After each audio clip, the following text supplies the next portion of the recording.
Hi friends, welcome to our channel. ఈరోజు కమ్మని చేపల పులుసు ఎలా రెడీ చేసుకోవాలో చూద్దాం. దీనికోసం ముందుగా నేను కేజీ చేప ముక్కల్ని తీసుకున్నాను.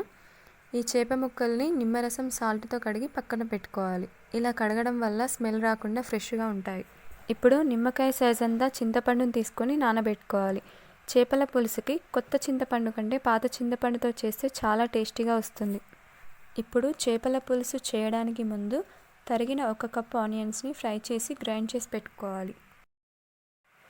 ఇప్పుడు అదే బౌల్లో 2 టేబుల్ స్పూన్ల ఆయిల్ వేసి ముందుగా గ్రైండ్ చేసి పెట్టుకున్న ఆనియన్ పేస్ట్ వేసి ఫ్రై చేయాలి.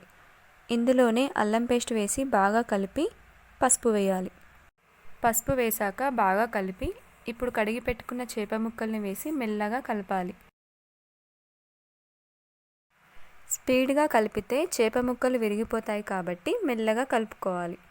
ఇలా కలుపుకున్న చేప ముక్కల్ని 5 నిమిషాలు మంచిగా ఫ్రై చేసుకోవాలి. ఇప్పుడు అందులోనే 2 టేబుల్ స్పూన్ల కారం, రుచికి సరిపడా సాల్ట్ వేసి బాగా కలపాలి.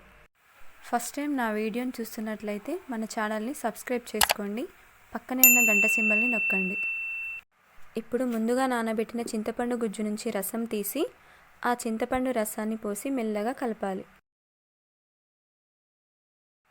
ఇప్పుడు అందులోనే ధనియాల పొడి, జీలకర్ర పొడి, మెంతుల పొడి వేసి ఒక 10 నుంచి 15 నిమిషాలు మరగనివ్వాలి.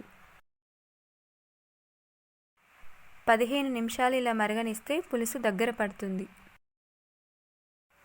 ఇప్పుడు మనకి కావలసిన కమ్మని చేపల పులుసు రెడీ అయినట్టే.